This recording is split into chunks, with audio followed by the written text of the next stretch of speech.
কবি ডাক্তৰ গিৰীন চন্দ্ৰ বৰা, আবৃত্তি ৰাজকমল কলিতা। কবিতাৰ শিৰোনাম অনামিকা গোস্বামী কেনে আছা। অনামিকা গোস্বামী, তোমালৈ যিদিনা এখন দীঘলীয়া চিঠি লিখিছিলোঁ, কলেজীয়া দিনৰ চোলাৰ বুটামটো যে টানি ছিঙি দিছিলা, মনত আছে? তুমি পাহৰিব পাৰা, মই পাহৰা নাই। চোলাৰ বুটাম ছিঙিলে এতিয়াও মনত পৰে।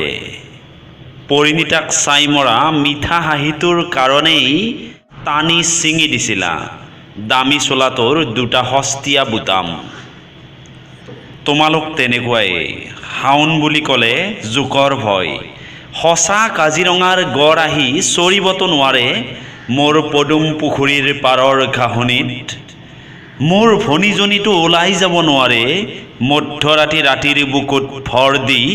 সঁচা কথা, সদায় আশা কৰা সোণালী পথাৰৰ ফচল ভৰা আঘোণলে ভালেই কৰা অ'। মই আছিলোঁ আঘোণৰ চেঁচা পৰা সতীৰ্থ, সেইবাবে ফাগুনৰ বাহ লগাই গুচি গলা বহাগী বুকুৰ কপৌ ফুল গুজি খৰালিৰ পৰা ভিজা মনৰ পথাৰলে। অনামিকা, একো দিব নালাগে মোক, মাথো দি যাবাহি তোমাৰ সুখৰ দিনৰ দুটা দামী বুটাম। তুমি ভবাৰ দৰে মোৰ দুখৰ দিনৰ নিজৰ তাগিদাত পিন্ধা সস্তীয়া চোলাটোত লগাই ভাবিম। তুমি ঠিকেই কৰিলা তোমাৰ ঠিকনা সলাই।